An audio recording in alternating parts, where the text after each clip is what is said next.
What's going on, guys? I hope you're all doing well. So the main things that I do in WoW are make gold and raid. I have a lot of gold making videos on my channel, so today I wanted to put out a raid one.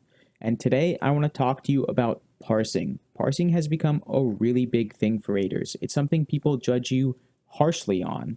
In case you're not familiar with parses and logs, let me go over it real quick. When you raid, you can enable advanced combat logging, which will create a text file in your WoW folder that holds all the details of combat, like spells cast, damage done, buffs you have, etc., etc. You can upload these logs to a website, warcraftlogs.com, and you can see how you stack up against other people. It'll give you a little number next to the dead boss that shows you how you compare to the same class at the same eye level on those fights, and that's what we call a parse. A lot of people use this as a measure of how good of a raider you are, and when you apply to progression raiding guilds, the first thing they ask you is for your logs. Many won't even consider you if that number next to the boss kills is too low. I'm going to show you why for healers that number is bullshit. It depends on so many factors besides your own personal performance that you can perform like garbage and still get the number one parse.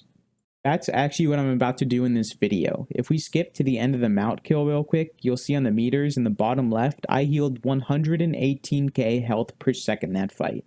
If we go to warcraftlogs.com, we can set the filters to healing, mount, heroic, disc priest, and I'm 469 eye level.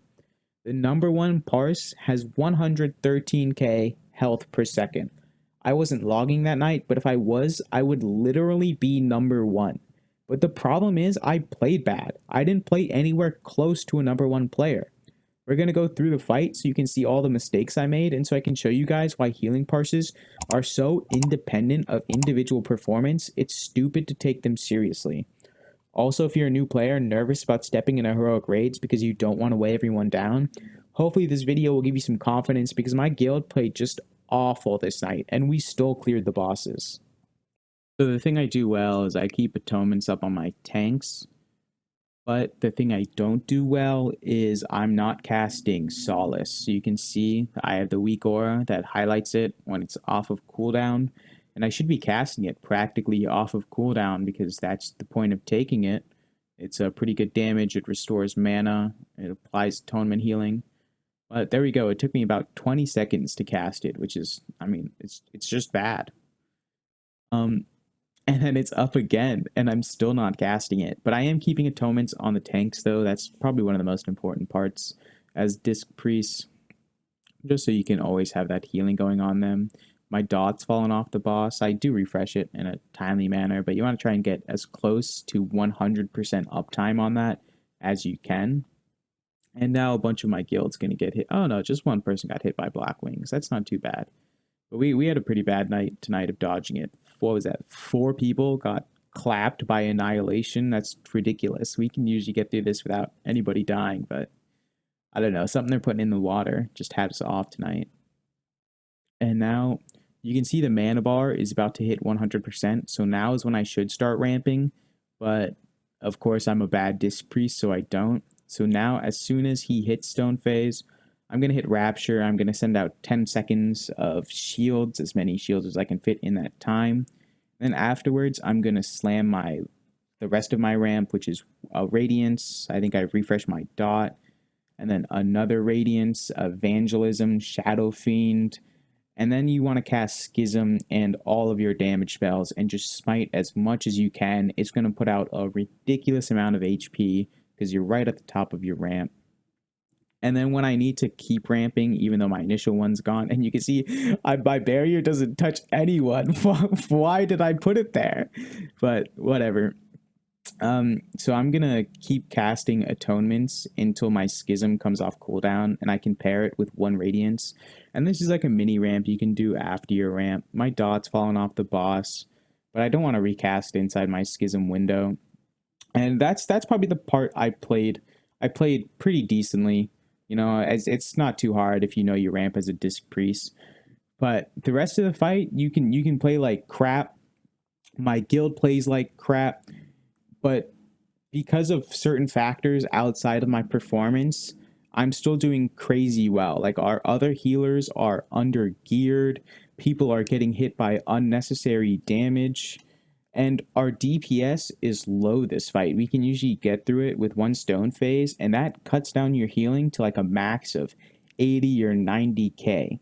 But with the two stone phases, it's just so much extra damage that needs to be healed. That's the only reason my health this fight is so high. So that's why I want to say parses are like fake. It's so much outside of your own personal performance that is what the parse depends on, that it's what pumps your HP to such a high number that it feels so meaningless.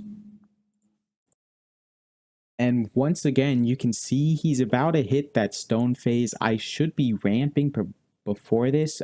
My rapture should end. I should have 10 shields out as he hits that stone phase, as damage is coming in, but I just don't, and it's just bad play from me. It's certainly not the play of a #1 parse, but somehow I got it.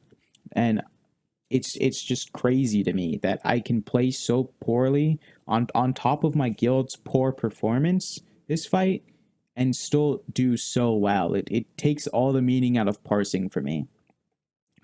But once we enter the stone phase, the ramp is pretty much the same. Once my ramp falls off, I do the second mini ramp where it's just atonements until my schism comes off cooldown, so I can pair it with a radiance and keep spamming my damage spells and just smite filler until my atonements fall off. I'm pretty sure the magic number is 4 for when smite is more effective than applying more atonements. If you don't really need to build to a ramp, like 4 atonements, it's better to smite than shadow mend or shield for the healing. As long as, you know, the people that the atonements are on need health. But the rest of the fight's pretty easy. Just drop pools by the side, keep atonements up on the tank, keep my dot up on the boss. Still not casting Solace on cooldown. I'm sure I could have done way better HP if I was actually on top of that. I even have a weak aura that gives me a sound notification when it comes off cooldown. But I guess I've just become so accustomed to it that my ears filter it out now. So I should change that up. But one thing I've done pretty well is keeping my dot up on the boss, and I still have atonements up on the tanks for a lot of the fight. And there's the boss dead. 100k, 118k HPS, and I played like crap. My guild played like crap, and that's the only reason I did so much health, because we all played like crap. So I'm also going to show you the Skitcher fight from that same night where I would have gotten the #1 parse if I was parsing. This fight shows how certain conditions can line up so well by pure coincidence that enables you to just pump HP. 1 in 100 fights where the timings line up perfectly to enable you to get that top parse, where it's not some incredible display of skill, it's just you playing normally under perfect conditions. So right at the start of the pull, atonements on the tanks, dot on the boss, try and keep 100% uptime on the boss with your dot. I casted Solace way faster than 20 seconds this time, so that's good. My Shred Psyche ramp was a little late, I think. Some of the atonements are going to fall off when people still need healing. And I think I'm standing a little close to the Shred Psyche. A lot of people get chunked by it because we were a little close, but we'll survive. It's just, see, those misplays is what pumps up my HPS. If we were a better guild, I wouldn't be able to achieve that #1 parse. And what I'm saying this, guys, is when I'm shit talking my guild, they're really good. A lot of them are way better than me. So it was just a really off night for us. I don't want to give the impression that, you know, they're bad or anything. They're pretty good. But continuing into the fight, another Shred Psyche. And this one comes at the start of the illusion phase. So the timing lines up for me really well, where a lot of people are low and they're about to take constant damage. So my ramp is just crazy valuable here. You'll see me shooting up the meters. It's unfair for like other healers when that perfect storm comes together for a disc priest. And now all the atonements are falling off, so I'm going to do the mini ramp I mentioned during Mout, where it's just atonements on people that need healing until my schism comes off cooldown, so I can pair it with a radiance. but actually I didn't have time to cast Schism on that because the illusion was about to die, so I just paired it with the Radiance. I kept pumping HPS, and Shred Psyche is about to come out again. I have my Rapture up, and I think the timing was a little bit better this time. So, but we're gonna see if the atonements stay on people that need healing even after the burst goes out. Wow, that was actually a millisecond of the shields wearing off, so the timing was still kind of sketchy there on whether the shields would hold for the damage. But I feel like a lot of parsing just comes down to stuff like that, luck. Like, it wasn't some uber calculations in my head that was planning those shields to last until the second the cast went off. It just feels like luck. You know, if I was just a little bit more unlucky, 4 or 5 of those shields would have fallen off, and my numbers on the meters would have been way lower.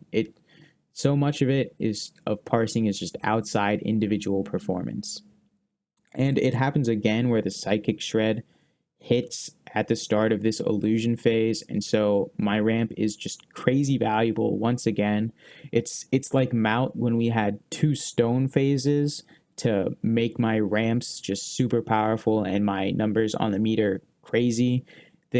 We had 2 phases where it was a perfect lineup of the psyche into the constant damage, so my atonements had so much value when I was putting out that DPS, that it's hard for those conditions to come together for other healers, so their numbers can compare on the meters and in parsing. And once again, another Shred Psyche comes out where I don't think I ramped properly. We're gonna see. Yep, I think a shield or 2 is gonna fall off. Oh, lucky again. So I'm about to run out of mana, actually. Well, my Mount Trinket will sustain me. Fight's almost done, so the numbers on the meters are pretty much what you're going to get. I didn't cast, like, Pain Suppression once. I didn't cast Barrier. So it was all around bad play by me, but because of mistakes my team made, like dropping the Shred Psyche too close, and just coincidental timing of that Shred Psyche going off as soon as that phase 2 started, where my atonements gained so much value, that I can get the #1 parse while still playing badly. So that's all I have for you today, guys. 2 #1 parses where I played pretty mediocre. I think if you're a healer, you shouldn't put too much stock into parses. How good or bad you do depends on so much more than your actual performance that day. And if you're a person hesitant to step in a heroic rating, just take the leap. It's not as hard as you think it is. Thanks for watching, guys. If you like this type of stuff, let me know in the comments. I know a lot of you watch me because of my gold making videos, but that's not the only type of content I want to put out. Have a great day, guys, and I'll see you all next time.